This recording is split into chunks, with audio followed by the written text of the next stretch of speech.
advogado Ricardo Ferraz. Senhor presidente, quero cumprimentar, em nome da doutora Ana Paula, todos os membros que compõem a mesa, já foram citados várias vezes. Quero cumprimentar os senadores e senadoras e cumprimentar a presença de dois deputados do Estado do Amazonas que estão aqui, o deputado Sidney Leite e o deputado Josué Neto, que vieram acompanhar essa audiência pública, até pelas razões naturais da preocupação que temos hoje. Nós tivemos uma reunião, doutor Iágaro, com o superintendente, com o secretário-geral, doutor Rachid, e com o ministro da Fazenda, doutor Guardia. E colocamos, a bancada do Amazonas colocou a preocupação que não era uma questão pura e simples desse segmento, do setor concentrado, mas sim o modelo Zona Franca de Manaus, que estava sendo discutido naquele momento. E talvez essa não seja a compreensão de alguns colegas em relação à Zona Franca de Manaus. É um precedente que nos preocupa bastante. Eu teria números e dados aqui para discutir nos aprofundarmos na discussão, mas eu não vou nem falar daquilo que os dados que eu tenho. Eu vou dar dados dados pelo próprio Rachid nessa entrevista, que dão isenção para salmão, caviar, quer dizer, estão dando isenção para salmão, para caviar, para filé mignon. Lá no Amazonas, nós não produzimos filé mignon, porque lá nós não podemos ter pasto. Nós não podemos produzir, nós não temos uma produção de gado para poder exportar, porque nós não temos esse direito. Agora, me preocupa muito, presidente, é que eu não vejo nenhuma instituição aqui, nacional e internacional, do meio ambiente para defender a Zona Franca nesse momento. Eu volto a uma música de um grande poeta amazonense, compositor Chico da Silva, que na década de 90 compôs uma música chamada Ecologia, que estava na moda. E tinha um cantor chamado Sting, e o Mitterrand era presidente da França. E no final ele pergunta: cadê meu Mitterrand, meu Sting? Que faço do meu amanhã? É essa a preocupação dos amazonenses, que vamos fazer do nosso amanhã. Porque foi colocado aqui muito claramente, nós temos uma distorção, temos que ter essa distorção, secretário da Receita Federal. Se não tivermos a distorção, nós não vamos ter nenhum emprego, nenhuma geração e nenhuma indústria do Estado do Amazonas. Mas essa distorção é reconhecida pela Organização Mundial do Comércio, coisa que não é reconhecido as outras incentivos que o Brasil dá. Vou lhe colocar aqui, o Simples Nacional, 72 bilhões ano, que beneficia o Rio Grande do Sul, beneficia as pequenas indústrias de refrigerantes. Entidades filantrópicas, 22 bilhões. Inovação e tecnologia, 7 bilhões. Incentivo ao mercado de trabalho, 26 bilhões. Desoneração da cesta básica, vamos lá, desoneração da cesta básica que não chega ao consumidor, porque não há fiscalização de ninguém, absolutamente ninguém discute isso. Agora mesmo, com essa greve de caminhoneiros, a cesta básica explodiu. Sabe quanto é? 17 bilhões de desoneração na cesta básica. E eu pergunto a um brasileiro que está me ouvindo agora se essa desoneração chega ao bolso dele no final do mês. Não chega porque ninguém fiscaliza. Não estão fiscalizando agora essa desoneração que foi feita em relação ao diesel. Por que vão fiscalizar o quilo do arroz na taberna do seu Francisco ou da dona Joaquina? Não vai acontecer isso. A Receita Federal, ela deu um golpe na gente, Iago.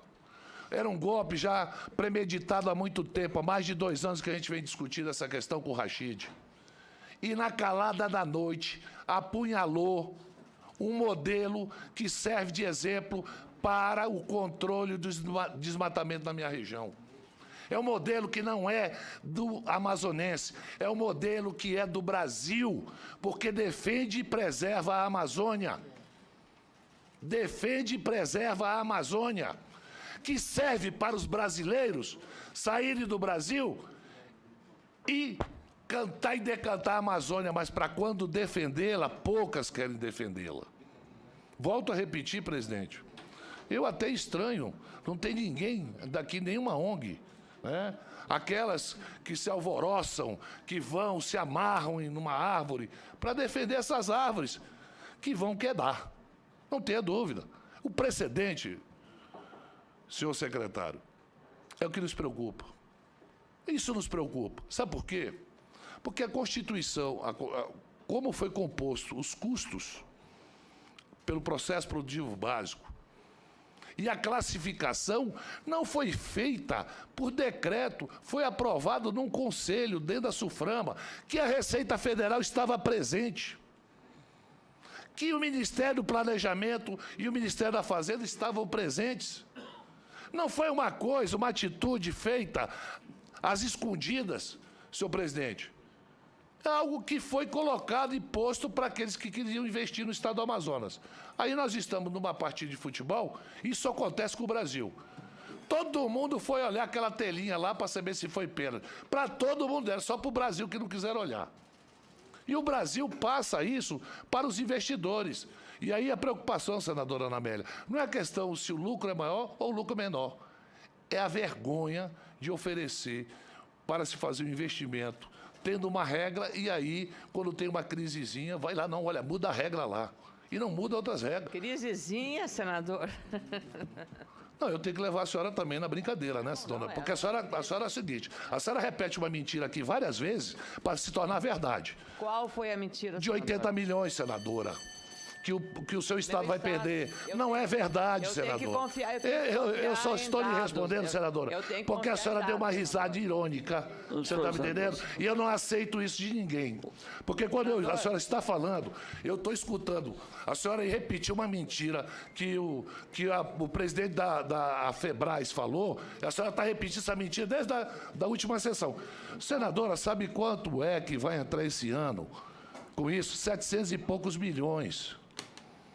Está entendendo? 10% disso significa 80 milhões. A senhora acha que 10% do fundo de participação dos municípios vai para o Rio Grande do Sul? E os outros estados? E os outros estados? Até porque o seu fundo de participação dos municípios e o seu FPE é menor do que os estados do Nordeste. Porque a classificação do Rio Grande do Sul não está como no Maranhão, que tem o maior fundo de participação do Estado, não está como da Bahia, que tem o maior fundo de participação do Estado. Tem que ver, porque pegam esses números e jogam aqui como se a gente fosse contra o Estado do Rio Grande do Sul. Eu não sou contra o Rio Grande do Sul. Tenho um irmão nascido que faleceu lá, que nasceu em Caciqui, no Rio Grande do Sul. Tenho um respeito muito grande pelo povo do Rio Grande do Sul, mas não admito que quando eu estiver falar em crisezinha é porque quem criou essa crise não foi o Omar. Não foi. Foi o governo que não negociou na hora. E os caminhoneiros do Rio Grande do Sul estão passando necessidade agora por causa disso. E não é o concentrado que vai resolver o problema dessa crise. Eu estou aqui colocando que grande parte, né, da renúncia do orçamento, aliás, da renúncia fiscal, o senhor Rachid disse na entrevista da última sexta-feira que não consta no orçamento. Tem que constar. E não consta, é irregular. E a Receita não toma providência em relação a isso. Não consta. Isso dito pelo Rachid. Não foi dito por mim. Eu tô me apegando ao que ele falou. Agora, posso lhe dizer uma coisa. Não há essa discussão aqui, não vai mudar a cabeça de senador nenhum. Não vai mudar a cabeça de senador nenhum. Eu realmente, fico preocupado porque se abriu um precedente muito grande. Hoje é o concentrado, amanhã pode ser o polo eletrônico, amanhã pode ir duas rodas. Agora, sinceramente, o governo federal não teve uma conduta correta com o povo amazonense. E quando uma pessoa não tem uma conduta correta, ela não pode ter o nosso respeito. Realmente, senhor presidente Edson Lobão, nós tivemos uma grande perda. Não é do ponto de vista financeiro, é do ponto de vista da credibilidade, da falta de investimento que poderá ter na Zona Franca de Manaus porque você tem uma regra e essa regra é quebrada no meio do jogo, e isso é muito preocupante para qualquer coisa. O senhor faz um acordo, você quer que se cumpra o acordo. E o governo federal não está cumprindo o acordo com aqueles que fizeram investimento. Em relação aos pequenos, em relação aos outros companheiros que são trabalhadores iguais a que estão na Zona Franca, todo o meu respeito, não estou aqui. A briga não é concentrado do Amazonas contra o produtor do Rio Grande do Sul, do Paraná. Não, não é essa a briga. Não é essa a questão. Nós não queremos destruir, como colocou há pouco, de forma nenhuma, os pequenos produtores. Não é essa. Quanto mais emprego se gerar nesse país, quanto mais pessoas estiverem trabalhando, melhor é para toda a sociedade. Agora, o discurso simples, pequeninho, apequenado, olha, a saúde vai perder dinheiro, a segurança vai perder dinheiro, isso é um discurso pequeno, que não era para estar em debate. Nós estamos debatendo aqui uma questão constitucional, legalidade. É isso que nós estamos debatendo. Porque se fosse se preocupar só com a saúde e com a educação, que se cumpra os orçamentos que não são cumpridos, tanto da segurança, como da educação e como da saúde, que é um papel nosso fazê-lo cumprir. Existe, sim, uma preocupação muito grande em relação não só ao segmento concentrado, senhor subsecretário de Fiscalização, mas principalmente com o modelo Zona Franca. Isso nos preocupa bastante. Esse precedente é muito sério para todos nós.